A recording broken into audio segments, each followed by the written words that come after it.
रेत के ये वीरान टीले, बंजर जमीन पर पसरा सदियों का सन्नाटा।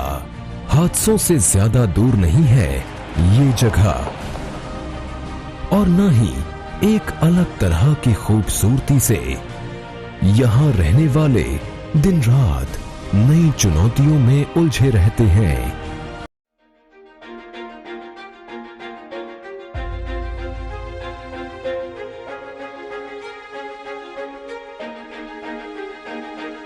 राजस्थान के जैसलमेर शहर के क्या कहने, दुनिया भर के घुमक्कड़ों की पसंदीदा जगहों में से एक है ये अनोखी स्वर्ण नगरी।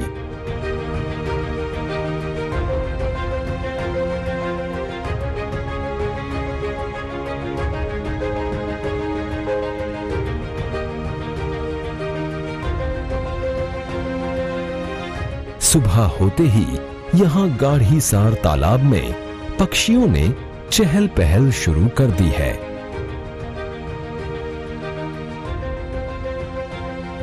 ये यहां महफूज हैं। इनको पता है कि इन्हें यहां से कोई नहीं हटाने वाला। पुराने पड़ चुके जैसलमेर के इस सुनहरे किले को देखकर लगता है कि कितना सुंदर रहा होगा ये अपने समय में, और कितनों को जलाता होगा अपनी सुंदरता से।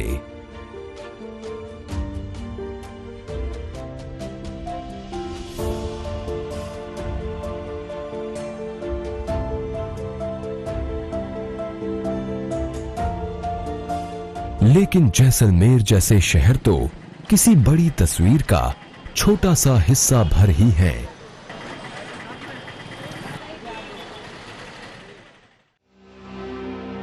असलियत और जमीनी हकीकत को महसूस करने के लिए निकलना होगा पश्चिमी राजस्थान के दूसरे इलाकों की तरफ। मसलन भारत पाकिस्तान सीमा के पास बसे तनोट गांव में। खेती नाम की कोई चीज यहां संभव ही नहीं है। पर्यटक भी यहां तक नहीं पहुंच पाते। मीलों मीलों फैले इस रेगिस्तान ने तनोट गांव को अपने कब्जे में ले रखा है, और साथ ही यहां रहने वालों को भी। भेड़ों को हाँकता ये बूढ़ा ग्रामीण, इसने अपना पूरा जीवन ऐसे ही बिता दिया है। शायद इसी को देखकर कवि ने फरमाया होगा, सुबह होती है शाम होती है, यूं ही जिंदगी तमाम होती है।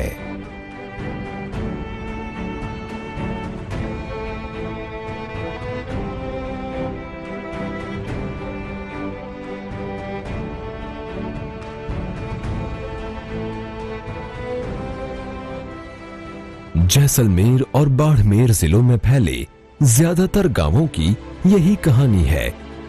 पुराना रिश्ता रहा है यहां के लोगों का गरीबी और मजबूरी के साथ, और ये रिश्ता जल्दी टूटता दिख नहीं रहा है।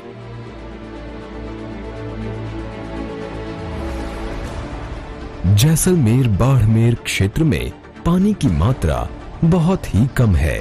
यहां ज्यादातर किसान खेती के लिए बरसात के पानी पर निर्भर हैं। 60 के दशक में यहां आई इंदिरा गांधी नहर परियोजना।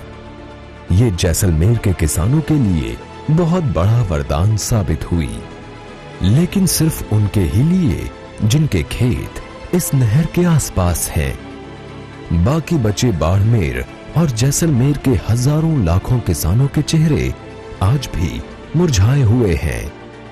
इनके लिए तो बरसात किसी त्योहार की तरह कुछ दिन की खुशी ही ला पाती है। सभी ही तो उलझे हुए हैं यहां इस बेरहम दिन रात की कश्मकश में। 50 बीघे जमीन के मालिक हाजी नूरे खान अपनी खेती इंदिरा गांधी नहर के पास बसे गांव किचड़ी में कर रहे हैं। सरकार को एक ही करना चाहिए, एक तो पानी की मजबूती करके ज्यादा से ज्यादा छोड़ना चाहिए। दूसरा सर जी, सरकार को शुभ नजर से इसकी केयर करनी चाहिए। कि भाई किसान के पास पानी नहीं पहुंचा कि नहीं पहुंचा, अगर इसका खाला सही है कि नहीं है, स्कूल में बच्चों के लिए पढ़ने के लिए है कि नहीं है, गांव के अंदर रोड है कि नहीं है, ये सब चीज़ों की देखने की बहुत ज़रूरत है। तो इसलिए सर जी मैं ये कहता हूँ कि किसी भी हालत में मेहरबानी करके इसका या तो नदियाँ से जोड़ी जाए, किसी भी हालत में यहाँ पानी ज़्यादा से ज़्यादा आना चाहिए। ये मवेशी धारी है जैसलमेर के अंदर, एकदम एरिया मवेशी है, भेड़ा, गाय, ऊंट, बकरी और ये एरिया यहाँ मवेशी है। तो इसके अंदर पानी ज़्यादा होगा तो ही अच्छा होगा। अभी ठीक है मालिक ने बरसात करते हैं तब तो ठीक है, घास हो जाता है, नहीं है तो सरकार मदद करती है। बाड़मेर के पास इस छोटे से गांव में है 60 वर्षीय शागाराम।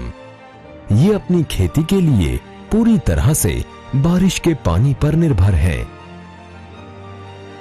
15 बीघे की जमीन के मालिक शागाराम ने अपने खेतों में अरंडी के पेड़ लगाए हुए हैं, क्योंकि इसके लिए सिंचाई की ज्यादा जरूरत नहीं पड़ती। शागाराम बताते हैं कि अगर वो सिंचाई युक्त फसलों की खेती करते हैं तो इन्हें नुकसान उठाना पड़ता है।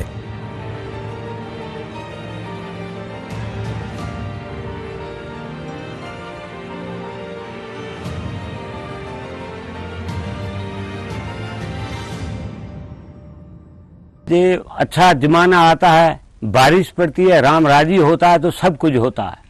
अभी बरसात की कमी है कि हो जाती है तो फिर नुकसान हो जाता है, काश्तकार बिल्कुल मंदे पड़ जाते हैं। और मालिक राजी हो जाता है, बरसात 3 पड़ती है तो अच्छा जमाना होता है, नहीं तो फिर क्या फायदा होता है। तो मवेशी बहुत तंग रहेगी और जमाना काल पड़ता है, यहाँ बहुत मवेशी की तकलीफ रहती है। यहाँ मवेशी में कोई बीमारी पड़ जाती है तो काश्तकार परेशान है। अगर बरसात 3 कर दे अच्छी तो हम खुश हो जाओ, पैदाश हो जाए अच्छी, और नहीं तो फिर कहाँ होगी। वो इतना फसल हो गया उसके बाद में नष्ट हो जाती है। कहते देखती हूँ भगवान समय के बरसात हो जाए, अच्छी तरह में बरसात हो जाए, और ऐसे करके करके वो टाइम खत्म हो जाता है। फिर कोई चारा चूरा कोई भरी 2 भरी होता है और क्या होता है, वो तो नुकसान ही होता है। तविया का भाव है, कल्टी का भाव है, महंगाई का टाइम है। पर ऐसा भी नहीं है कि चुनौतियों ने यहाँ सभी को दबा दिया हो। प्रकृति के साथ इनका नाता इतना गहरा है कि शायद ही कहीं और देखने को मिले। इनकी एक दिलकश झलक दिखती है जोधपुर से करीब 150 किलोमीटर दूर इस खिंचन गांव में। आप हैरान होंगे इतने सारे पक्षियों को देखकर। ये हैं दुर्लभ डेमोसेल क्रेन्स, जो हजारों की संख्या में यहां आते हैं। आज से 50 साल पहले खिंचन के निवासियों ने इन मनमोहक क्रेन्स को संरक्षण देने का निर्णय किया था। आज भी टिके हैं ये लोग अपने उस फैसले पर। खिंचन गांव में रहने वालों को चाहे खुद के लिए भोजन जुटाने की दिक्कत क्यों ना हो, चाहे उनकी रोजमर्रा की जिंदगी मजबूरियों से क्यों ना घिरी हो, लेकिन इन डेमोसेल क्रेन्स को वे कभी भी भूखे नहीं मरने देंगे। हर सुबह लगभग 100 किलोग्राम से ज्यादा बाजरा और दाना रखा जाता है इस टीले के पास, ताकि कोई पक्षी भूखा वापस ना जाए। और जब जाए तो खुशी खुशी चहचहाते हुए।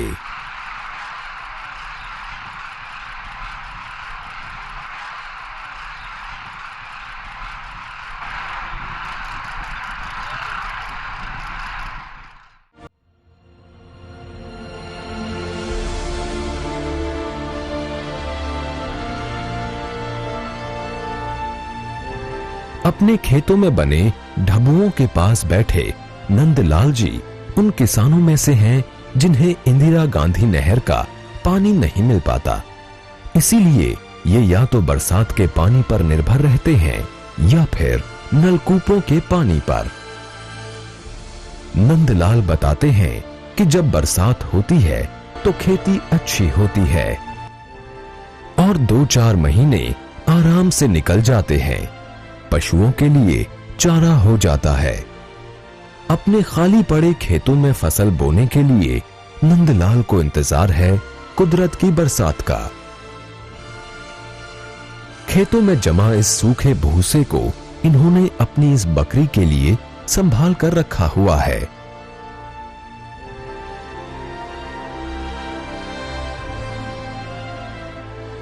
आठवीं कक्षा तक पढ़े नंदलाल मानते हैं कि इस क्षेत्र में खेती के भरोसे जीवन जीना बहुत कठिन है।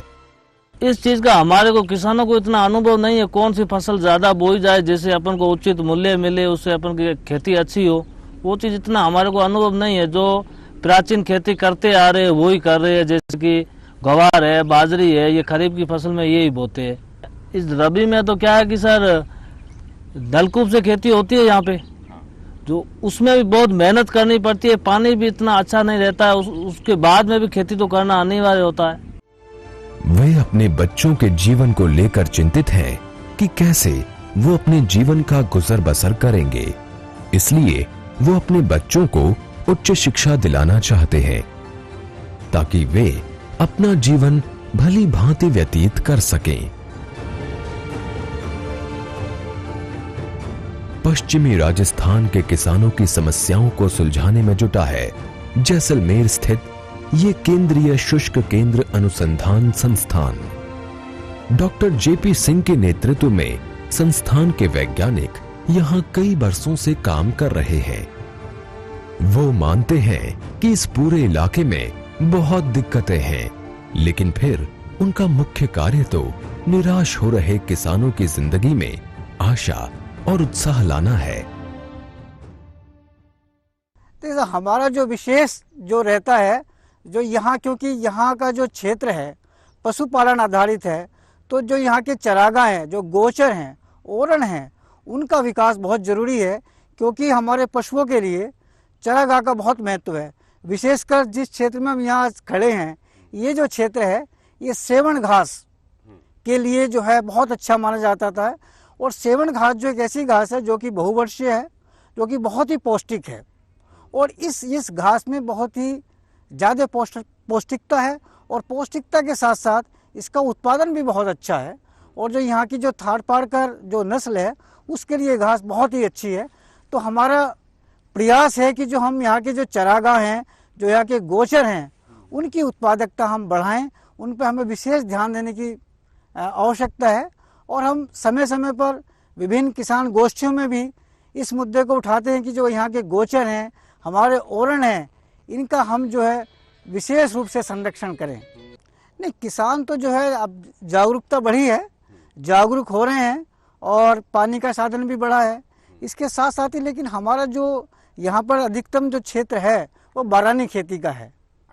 तो बारानी खेती के लिए भी इस तरह की फसलें हैं, फसलों में इस तरह की किस्में हैं जिनसे कि अच्छा उत्पादन लिया जा सकता है।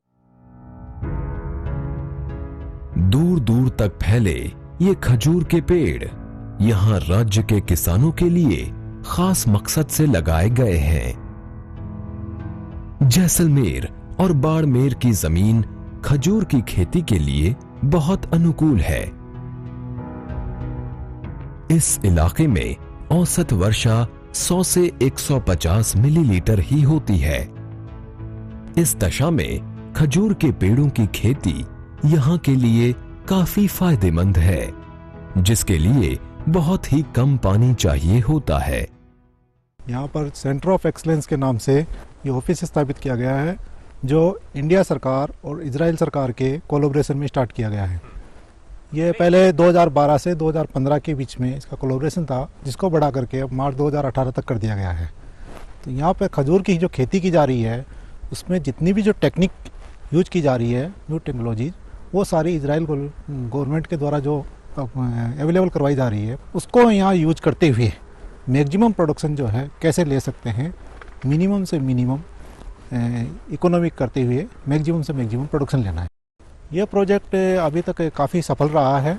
इस प्रोजेक्ट को देख करके और अपने जैसलमेर ज़िले के जो किसान हैं वो 90 हेक्टर में लगभग इस खजूर के पौधों को स्थापित कर चुके हैं। और अपन पूरे राजस्थान की बात करें तो पूरे राजस्थान में इस डेमोस्ट्रेशन, इस प्रदर्शन फार्म को देख करके लगभग 700 हेक्टर में किसानों ने अब तक खजूर के पौधे जो है, ये टिश्यू कल्चर के पौधे हैं, वो स्थापित किया जा चुका है। ये जो पौधा है वो 4 साल के बाद में अपना फल देना प्रारंभ करता है और इसकी आयु वैसे 100 वर्ष तक मानी जाती है, लेकिन मिनिमम 75 से 80 वर्ष तक ये जो है किसान को इकोनॉमिक के रूप में प्रोडक्शन देता रहेगा। इस प्रोजेक्ट को देखकर जैसलमेर के साथ साथ राज्य में कई जगह इन्हें भारी मात्रा में लगाया गया है। खजूर के ये पौधे 4 साल में फल देने लगते हैं। इनकी आयु 100 वर्ष मानी जाती है, लेकिन कम से कम 75 से 80 वर्ष तक ये किसानों के लिए आय का बेहतरीन स्रोत हो सकते हैं। इस क्षेत्र में पानी की कमी को देखते हुए सरकार ने इंदिरा गांधी नहर परियोजना के अलावा नलकूपों को लगाने के लिए 90 के दशक में किसानों को सब्सिडी देना प्रारंभ किया था। इस योजना के लाभार्थियों में शामिल रहे हैं ये सफल किसान दुर्गा दास। पिछले 20 साल से ये खेती कर रहे हैं। 1990 तक इन्हें खेती के बारे में कोई जानकारी नहीं थी। इनके पास जमीन तो बहुत थी, पर इन्हें ये पता नहीं था कि कौन सी खेती कब करनी चाहिए। साथ ही पानी की सुविधा भी नहीं थी। ये आज सिंचाई के लिए पूरी तरह से अपने नलकूपों पर ही निर्भर है। इस समय दुर्गा दास ने अपने खेतों में कपास की खेती कर रखी है।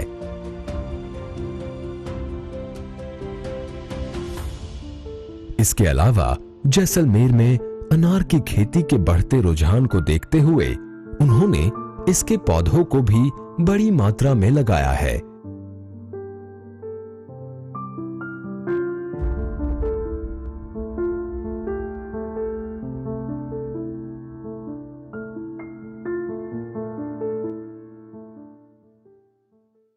सर, हमारे 1990 के बाद में जो हमारा यह नलकूप का काम शुरू हुआ, तो उससे पहले हमारे को खेती के बारे में कोई जानकारी नहीं थी। पहले से यहाँ बरसात का अभाव था, इतनी बरसात भी नहीं होती थी, जो खेती हमारे खाली ग्वार बाजरा वगैरह यही होता था। उसके बाद में जब 90 के बाद में जब ये नलकूप का काम शुरू हुआ, तो उसके बाद में ये जो रबी की फसल है, रायडा है, सरसों है, गेहूँ है, जीरा है, इसबगोल है, ये सभी होने लगा। खेजड़ी का ये पेड़ कोई मामूली पेड़ नहीं है, कई मायनों में जीवन दाता है ये पेड़ यहाँ के लोगों के लिए। खेजड़ी के इस पेड़ का अद्भुत इतिहास है। सन 1730 में इन्हीं पेड़ों को बचाने के लिए 363 बिश्नोई समुदाय के लोगों ने अपनी जान न्यौछावर कर दी थी। ये घटना हुई जोधपुर के खेजरली गांव में। महाराजा के लोग इन पेड़ों को काटना चाहते थे। इन पेड़ों को बचाने की खातिर इसी गांव की अमृता देवी और 362 और लोग खेजड़ी के पेड़ों से चिपक गए। सभी मौत की आगोश में समा गए। इस रेगिस्तानी इलाके में खेजड़ी का वृक्ष यहाँ के लोगों के लिए जीवन दान के रूप में काम करता है। इसे कल्पतरु भी कहा जाता है। ये एक साथ कई तरह से उपयोगी साबित होता है। इसकी पत्तियां जहां जानवरों के चारे के रूप में काम आती हैं, वहीं इसके फल को सब्जी के रूप में उपयोग किया जाता है और तने के भाग को लकड़ी के रूप में। किसान इन पेड़ों को जिस खेत में भी लगाते हैं, उसकी उर्वरा शक्ति बढ़ जाती है। तालाब के किनारे खड़े इस खेजड़ी वृक्ष के नीचे पनप रही हरी घास को देखकर इसकी खूबी का पता चलता है। इन पेड़ों को छाया की दृष्टि से भी अच्छा माना जाता है। यहाँ के वैज्ञानिक कोशिश कर रहे हैं कि किसान इन पेड़ों को अधिक से अधिक लगाएं। खेजड़ी यहाँ का एक ऐसा ट्री है जिसको हम कल्पतरु कहते हैं, उससे उस पेड़ से कल्पतरु पेड़ के जो है उसका नाम इसलिए है कि उसकी पत्तियां जानवर को खाए मिलती हैं, उसकी जो ब्रांचेज हैं वो जलावनी लकड़ी के लिए यूज होता है और पूरा उस ट्री का यूज है और फार्मर्स उसको लगाता है और उस जहां पर जिस खेत में लगाता है उस खेत की उर्वरा शक्ति भी बढ़ जाती है। खेजड़ी के पेड़ से हर चीज काम में आती है और जो है इस पेड़ के नीचे अगर कोई क्रॉप लगाया जाता है तो उसका भी पैदावार घटता नहीं है। तो इसलिए जो है इस पेड़ को जो किसान हैं वो खुद लगाते हैं या जो अपने आप उग जाता है उसकी रक्षा करते हैं, सुरक्षा करते हैं। पानी की कमी के कारण इस क्षेत्र में कहीं कहीं खदीन प्रणाली भी खेती के लिए उपयोग में लाई जाती है। यहाँ निचले क्षेत्र की जमीन में बरसात के पानी को इकट्ठा किया जाता है और जब इस जगह पर पानी धीरे धीरे कम होने लगता है तो वहां खेती की जाती है। सर्दियों में जौ, सरसों और चने आदि की खेती की जाती है। ये पानी खदीन तकनीक के तहत यहाँ जमा किया गया है। जुती हुई ये जमीन यहाँ किसी फसल के बीजों का इंतजार कर रही है।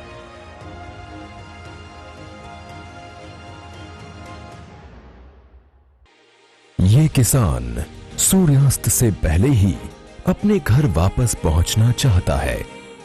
थोड़ी सी घास है इसके पास, शायद बकरियों के लिए चारा है।